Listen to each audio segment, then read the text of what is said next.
Now that we are on the brink of economic recovery, we must also ensure that it can be sustained. We simply cannot return to the same cycles of boom and bust that led to a global recession. We can't follow the same policies that led to such imbalanced growth. One of the important lessons this recession has taught us is the limits of depending primarily on American consumers and Asian exports to drive growth. Because when Americans found themselves too heavily in debt, or lost their jobs and were out of work, demand for Asian goods plummeted. When demand fell sharply, exports from this region fell sharply. Since the economies of this region are so dependent on exports, they stopped growing, and the global recession only deepened. So we have now reached one of those rare inflection points in history where we have the opportunity to take a different path.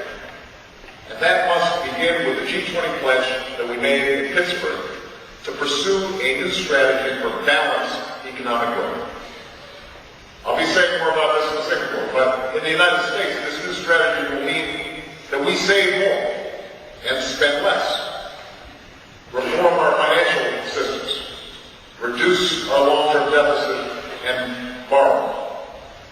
It will also mean a greater emphasis on exports that we can build, produce, and sell all over the world. For America, this is a jobs strategy. Right now, our exports support millions upon millions of well-paying American jobs. Increasing those exports by just a small amount has the potential to create millions more. These are jobs making everything from wind turbines and solar panels to the technology that you use every day.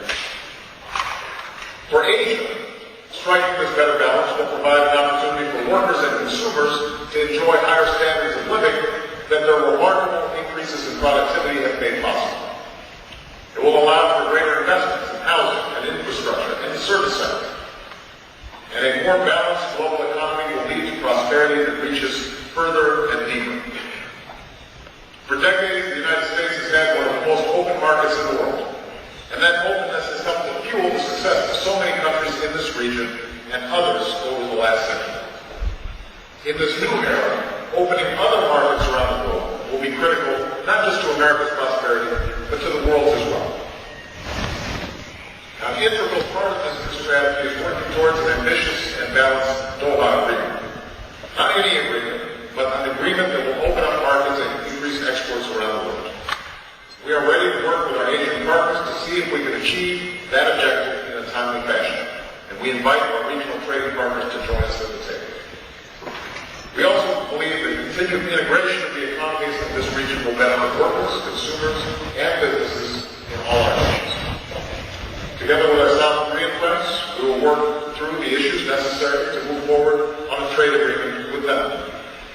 The United States will also be engaging with the Trans-Pacific Partnership countries with the goal of shaping a regional agreement that will have broad-based membership and the high standards worthy of a 21st century trade agreement. Working in partnership, this is how we can sustain this recovery and advance our common prosperity. But it's not enough to pursue growth that is balanced. We also need growth that is sustainable for our planet and the future generations that will live in it. Already, the United States has taken more steps to combat climate change in 10 months than we have in our recent history. By embracing the latest science,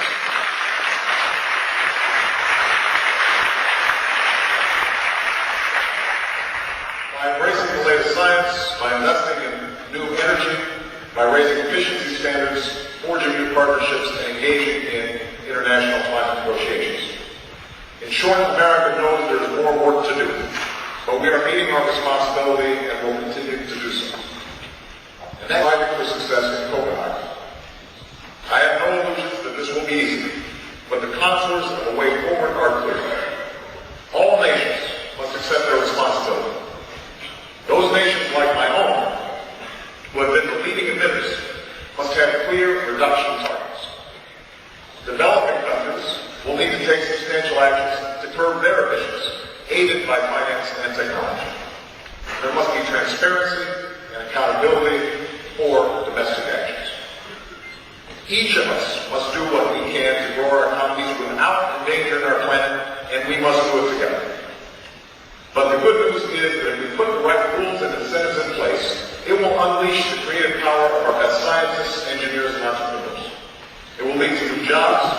new businesses, and entire new industries.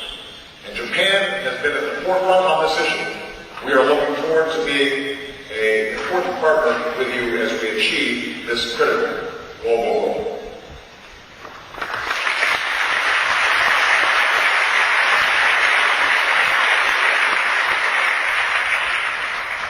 And even as we confront this challenge of the 21st century, we must also redouble our efforts to meet a threat to our security that is the legacy of the 20th century, the danger posed by nuclear weapons.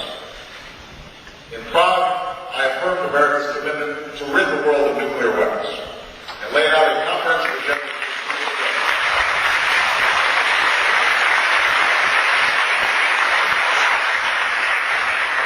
I'm pleased that Japan has joined us in this effort. For no two nations on earth know better what these weapons can do, and together we must seek a future without them. This is fundamental to our common security, and this is a great test of our common humanity. Our very future hangs in the balance. Now let me be clear. So long as these weapons exist, the United States will maintain a strong and effective nuclear deterrent that guarantees the defense of our allies, including South Korea and Japan.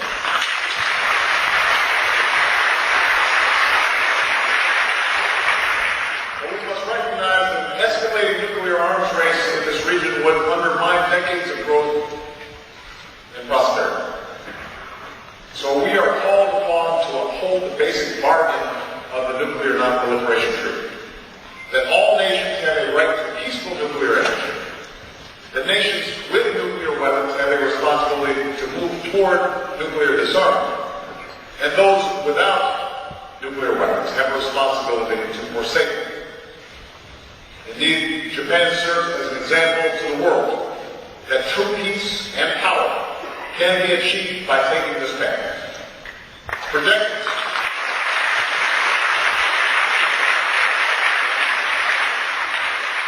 decades, Japan has enjoyed the benefits of peaceful nuclear energy while rejecting nuclear arms development. And by any measure, this has increased Japan's security and enhanced its position. And to meet our responsibilities and to move forward with the agenda I laid out in Prague, we have passed, with the help of Japan, a unanimous UN Security Council resolution embracing this international effort. We are pursuing a new agreement with Russia to reduce our nuclear stockpiles. We will work to ratify and bring into force the Test Ban Treaty.